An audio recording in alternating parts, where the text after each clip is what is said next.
Hello everyone, welcome to Herald Global.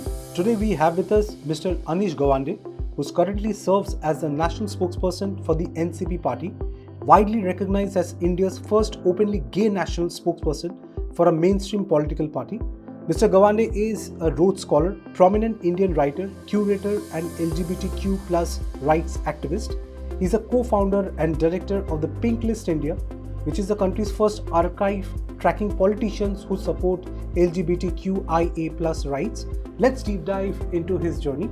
I am Saimik and you're watching Mind Speak. First of all, let me begin by asking you, you've been a Rhodes Scholar, having studied in Columbia, Oxford. How did you ended up joining politics, mainstream politics? That's a question I get asked very often and one I laugh at very often as well, because apart from people who interview me, very few others in politics care about the degrees I have or the scholarships I've received. But the reality is, even when I was growing up, I was always certain that I wanted to do something for the country. I Sure. was clear that I either want to become a lawyer or an IAS officer or a diplomat or work at the UN like Dr. Tharoor did. And I didn't really know how to sort of go about it, because I think when you grow up in Mumbai, you unfortunately don't really have the same exposure that you do if you grow up in Delhi or somewhere else, where a lot True. of your colleagues, your peers are joining the civil services, are sort of preparing for careers dedicated to service, right? And so I think the lucky chance in my life came about when I saw Milind Devra, who was the South Okay. Mumbai MP and Union Minister at Yes. the time, start an initiative called the Milind Devra Initiative, where Okay. young people could volunteer on the 2014 Lok Sabha election campaign. And so, as a young student in school, I volunteered for his election campaign in the period in between my prelims and my board examinations. And that's where the passion for politics began, and it's one that continued ever since. It's been a roller coaster ride ever since, but I think that was the first taste of politics, and I realized that the impact you can make in politics is True. significantly higher than the impact you can make in so many other industries, simply because you're the person who gets to bring various stakeholders together and really gear them up towards making an impact. Okay. So please tell us about the key responsibilities of being the spokesperson of NCP. Oh gosh, there's politics is like theater. One day you're directing a play, the next day you're getting coffee for the cast. So in politics, your designation is of course important, but the roles and responsibilities you have evolve according to the task at hand. Sure. So a lot of it involves speaking on television. So the main role is to defend the party's line on mainstream print, broadcast, electronic media, right? And that includes television, newspapers, podcasts now, social media, and all of those forums, and ensuring the party's ideology and viewpoint get carried forward on particular issues and as a whole. So during the election season, that involves a lot of traveling and addressing a lot of rallies across the state. When it's not election season, like now, during parliament session, it involves going to Vijay Chowk in this heat and standing for 3 hours and giving news interviews to various channels back to back. And then behind the scenes, it involves a lot of strategy work, right?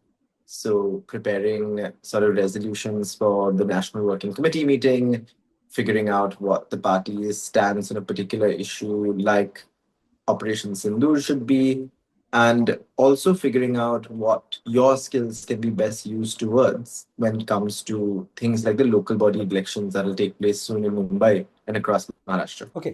So how do you keep yourself, informed about what is happening around politically? And I'm sure, you must be keeping some kind of a notes in terms like these are the certain issues which I would like to address in future. How do you do that? What is the process? It's very difficult. I'll tell you quite honestly.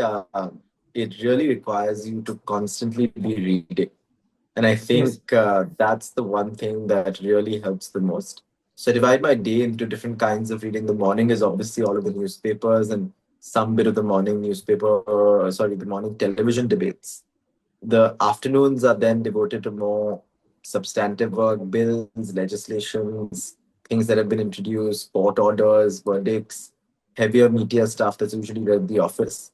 And the evenings are dedicated to reading poetry and Oh, wow. non-fiction and fiction, things that are completely unrelated to the work I do, because I think that too is very important in keeping yourself informed, not just of specific issues at hand, but a broader worldview that you need to cultivate when you need to be able to sort of respond to the challenges at hand. Any other hobby apart from reading poetry? Fair few. I've been rock climbing recently, which has been Oh, quite wow. exciting and interesting. And I now have become the parent of 5 kittens I've rescued. So that's one hobby that's enough to keep me busy and then some. They're True. all by my feet right now as we talk, playing around. And so they've kept me busy in my Delhi home so far. Okay, you mentioned about Operation Sindhu. What is your take on it? India conducting Operation Sindhu to counter terrorism. We were the first party, the NCP was the first party in the opposition to say that when there is an attack on India, there are no political parties. We stood by the government, we said there should be no special session of parliament, and we said the nation stands united, regardless of political affiliation or political party affiliation, in such a moment of crisis. And we said the time to discuss Operation Sindoor, the time to discuss the Pahalgam terror attack, the time to discuss the intelligence failures that led to that attack, and the ways in which this attack was allowed to happen is later. Now we've had 3 months to reflect upon what has happened. Supriya Sule, my party leader, was one of the leaders of the delegations that went out across the world after Operation Sindoor. We supported the government wholeheartedly there. But now is the time to ask difficult questions and demand real answers. Because, Asawari Jagdale, who had her father killed in front of her eyes, deserves to know who killed her father and when her perpetrators will be brought to justice. Multiple other families deserve to know why there was such an intelligence failure that led to this attack in the first place, and what is the government doing to restore safety and security in the region. Maharashtra sends the highest number of tourists to Jammu and Kashmir. Yes. Lots of people across Maharashtra were stranded in Jammu and Kashmir after the Pahalgam attacks. I myself went to Pahalgam, not to Pahalgam actually, to Srinagar, a few days after the Pahalgam attack to ensure that our cadre Okay. over there was fully aware and informed and supporting everyone from Maharashtra who was stuck in Jammu and Kashmir. But that fear that started after the Pahalgam attack has not subsided. You've not managed to restore faith in the minds of people about what measures have been taken, what heads have rolled, which officers were responsible, and what safety measures and precautions will be taken to ensure this doesn't happen again. These are the difficult questions to answer. And unfortunately, what has become all too common is that any questions raised to the government, regardless of whether they're coming from a good intent or not, are met with claims of people asking those questions being anti national. And that's something we disagree with fundamentally. We just had 2 days of debate on Operation Sindoor in Parliament. They will be continuing and concluding today. Unfortunately, what you saw in both of these days was a reiteration of Nehruji some 15, 20, 40 times, a Yes. reiteration of what Indira Gandhi ji did wrong or how we lost the China war, but no mention of what exactly happened 3 months ago or what is going to happen 3 months from now. So when every claim is labeled as anti-national, when every attempt to demand accountability is met with a sort of straw man argument that devolves into a tutu meme point, then it becomes sad because it shows that the government is not really interested in providing real answers or giving honest accountability to the people of India. We saw a lot of confusion, sometime back in the parliament regarding the debate which took place on Operation Sindhu. I mean, the huge point regarding the ceasefire, okay, how it happened. So, what is your take on it? Where the president of United States has been claiming 29 times. The person we have faith in is the Prime Minister of this country. I don't care about what the President of the United States has said. Sure. I don't care about what other foreign leader has said. If the Prime Minister of this country, who is informed by the Chief of Army Staff and the Chief of Defense Services, says that the ceasefire was carried out the way it was carried out in the Parliament, it is my duty to respect his word. Now, if the Prime Minister has lied about this would be a terrible, grave affront to Parliament. But I don't think the Prime Minister is going to do something like that. He has shown incredible maturity in the past, and I'm certainly sure he will show this maturity in the future. The challenge, though, is that there is a diplomatic failure around the narrative around the ceasefire. Like you said, the word ceasefire was mentioned 24 times by a US president. If the US is one of our closest allies, then why have we not been able to tell the US that they need to stop making statements that cause international embarrassment to India and give ammunition to our opponents to say that our military forces did not perform well. So I don't have a problem with the fact that the ceasefire was sort of dealt with in a way that the Indian armed forces deemed fit. What I have a point and a problem with is the US president taking credit and India not raising its voice against the US president, right? So we should have the strength on the diplomatic front to say that we reject this and the US president should not be making this statement. Now, just as these statements are being made, a trade deal is being negotiated.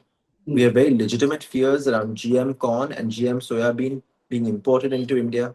These are grave concerns. And when the US president says that a trade deal was part of negotiations that led to a ceasefire, parties like mine, especially those invested in agriculture and those that care about the farmers of this country, worry that was a ceasefire linked to a trade deal? Is that trade deal going to inherently undermine India's interests? And what are those contours of that trade deal that we keep hearing about from the newspapers, but not from the government itself? So, in many ways, I think the diplomatic failure is in negotiating with our closest allies and ensuring that India first is not something that is only said in New Delhi or in Mumbai, but also practiced in New York and Washington, D.C. Okay, so you have been very vocal about your sexual orientation. So please tell us what are the kind of major roadblocks that you have faced being a politician in India? Very honestly, I don't think I was ever asked about my sexual orientation by my party leader, Supriya Sure or Okay. Pawar Sahib when they appointed me as national spokesperson. I don't think it's ever become a part of conversation ever since. Okay. Supriya individually, in her own capacity, long before I knew her, has been a vocal advocate for LGBTQ plus rights, as she has been for all kinds of human rights. She, in fact, said that LGBTQ plus rights are human rights and advocated to have them included in the sort of human rights bill that the government tabled not too long ago. Pawar Sahib, on his end, has shown himself to be a staunch feminist. When asked in an interview very long ago, he said, when asked whether he was going to have more children because all he had was one daughter, he said, "My one daughter is equal to as many sons as I can ever have, and is my daughter any less than a son?" And so I'm very proud to belong to a party that follows the ideology of Shiv Shahu Phule Ambedkar and participates in the progressive tradition of Maharashtra laid down by Kailashvasi Yashwantrao Chavanji. And that's a tradition that embraces everybody regardless of caste, class, gender, religion, race, sexuality, any of these differences, right? Language, region. And so I haven't faced any roadblocks in my journey so far, but I have had the opportunity and the privilege to speak out for those who have been discriminated against, right? Sure. I've been privileged enough now to be in a position of power where I can help those who are facing harassment by the police, who are facing sort of discrimination by family members, who are facing a difficulty in access to medical services. And so the position has allowed me to be an advocate, not just for the issues that the party represents, but the issues that I bring to the table as well. Okay, you founded Pinklist India. So please tell us more about it. So Pinklist India was started in 2019. At the time, I was working with Milan Devra on the Lok Sabha elections, and I traveled across the state with the Maharashtra Congress's Janasangharsha Yatra. And I realized that actually there was more support for LGBTQ plus rights within Indian politicians than we'd assumed. We always get told that Indian politics is regressive, all Indian politicians are conservative. But across my travels, I actually realized that more Indian politicians were open to discussing LGBTQ plus issues than having a very closed-minded approach on the topic, right? And so, over the course of that election campaign, collecting all of this information, two friends and I decided to start an initiative called Pinklist India, which was the country's first archive of politicians supporting LGBTQ plus rights. And we said, we've had enough brickbats, let's give some bouquets. In a carrot and stick approach, we've hit the stick on those who opposed LGBTQ plus rights often enough. Let's try and give carrots to those who are actually going the extra mile and making a difference. And lo and behold, you had 116 MPs across party lines who became a part of the first Pink Sabha, which was our sort of list of MPs who actually got elected and spoke in favor of LGBTQ plus rights. And they've been staunch advocates for the cause ever since. Please tell us about NCP's long-term communication strategy, especially during state elections and national elections. Long-term communication strategy. See, I'll tell you quite honestly, the NCP SP is a large organization, right? And we are very fortunate to have incredible party leaders across Maharashtra, but also across the country. And so our party communication strategy is one that's based inherently on trust, right? So when I'm appointed to the post of national spokesperson, I don't have to check every day with my party leader or sort of sit outside her house every morning to know what the party position is. I am given the freedom to sort of decide what the party position on a particular issue should be, particularly when it falls into my domain. In a similar way, our individual MLAs, our MPs, our leaders, our general secretaries, our karyakartas are empowered, unlike in many other parties, unfortunately, to take a stance for themselves. Which is why, very often, unfortunately, you'll find the media grilling us on why certain leaders have made a certain statement on an issue and other leaders have made another statement. We believe it's the vibrancy of our internal party democracy that allows all of us to have these issues and these viewpoints and present them in the most convincing way possible. And we have to present them to the Janta Janardhan and the Janta Darbar. If they hold water, then the party adopts them as well. Okay, so please tell us about some of the key focus areas regarding Maharashtra, okay, which you would like to address, or you are in the process of doing so. Firstly, I think the most important question to address is the economy. Sure. Maharashtra is India's economic powerhouse, but this powerhouse is in great danger of slowing down. We've had an incredibly lax fiscal policy that has broken all guidelines laid down by previous governments, including the own NDA government that existed in Maharashtra under Atal Bihari Vajpayee's time and under sort of the Shiv Sena's rule when they were in alliance with the BJP, right? It was Fiscal Responsibility Act that we have not followed in Maharashtra.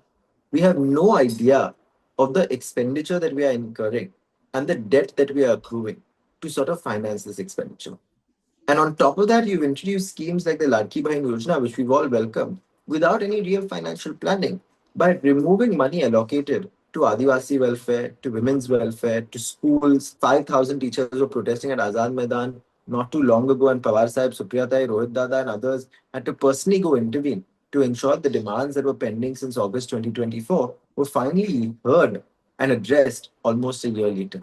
Right? So we've got a major economic crisis in Maharashtra that requires sort of good policy making.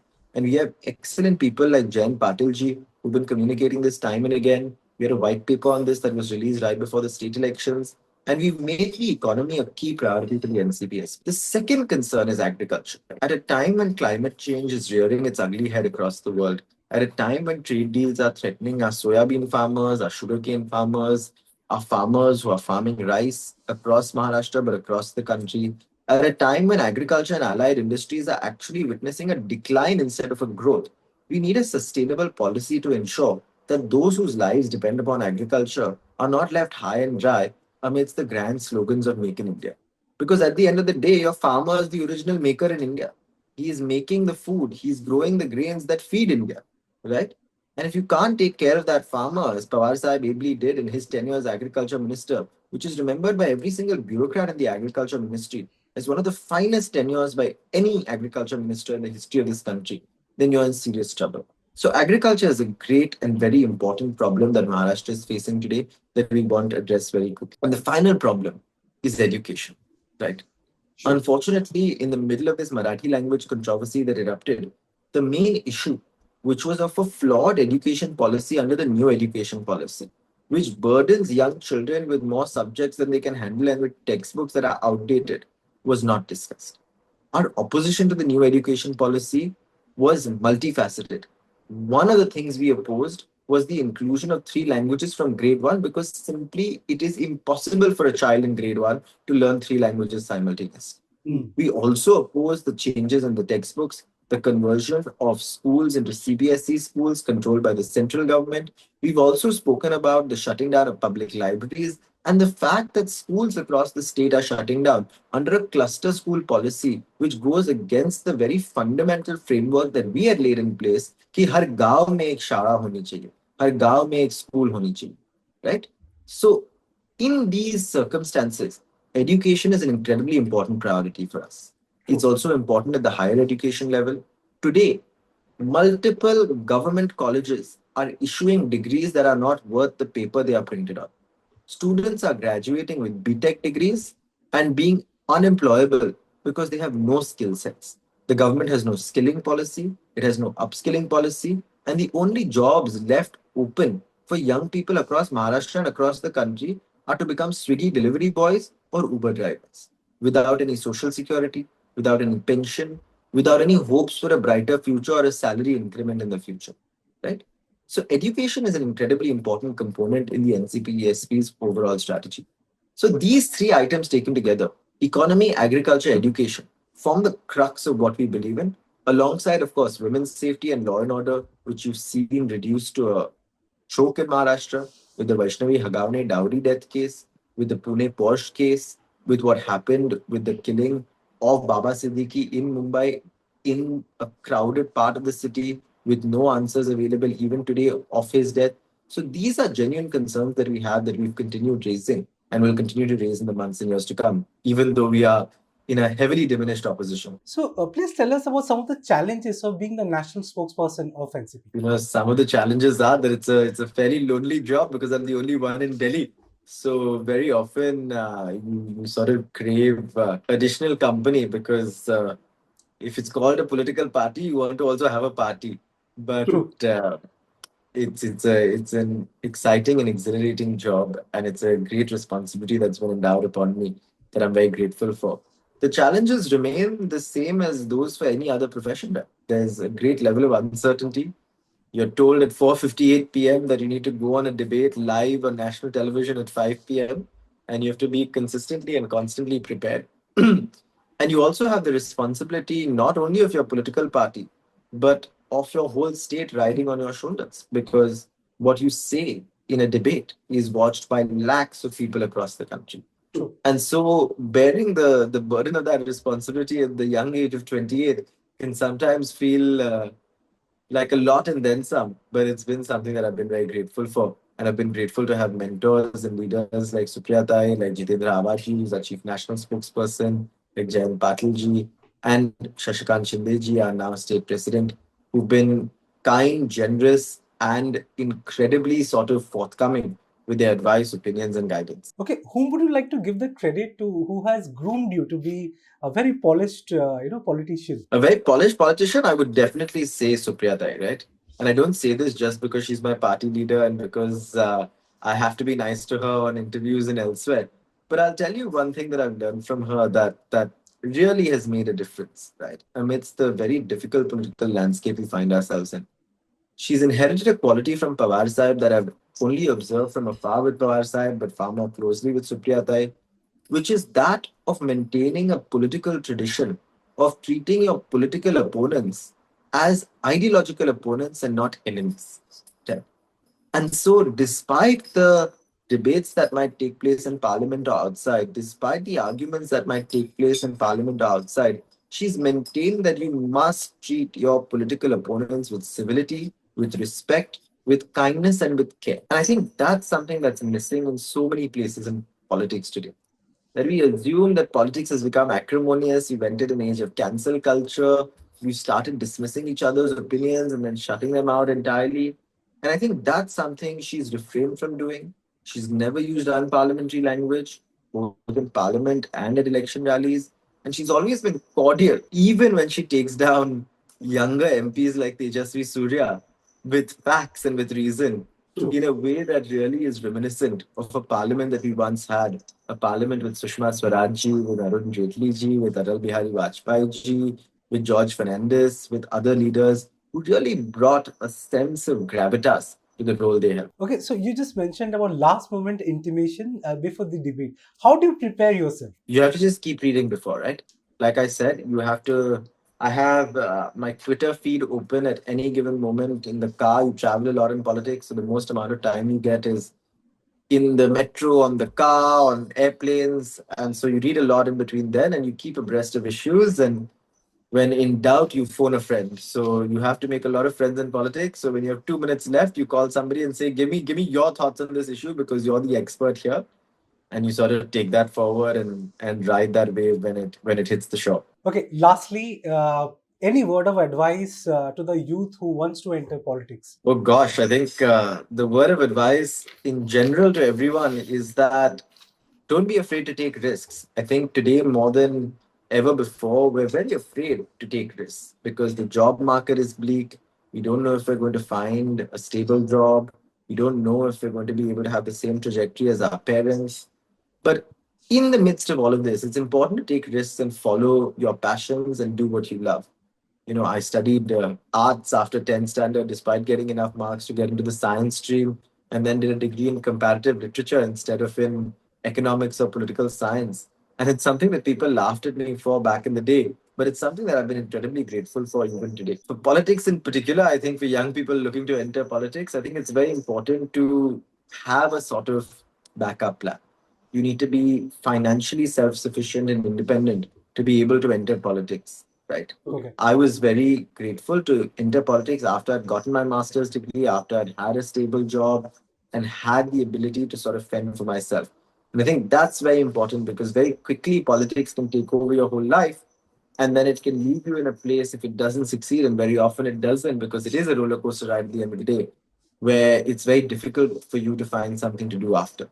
So having a backup plan is very important, and staying true to your sort of principles and ensuring that you draw a personal moral compass for yourself that charts your own journey, regardless of what people think about that journey. That I think is incredibly important. I told you that was my last question. I would just like to add one more question. Who should enter politics? Everyone should enter politics. If you feel very strongly about making a difference, you should enter politics.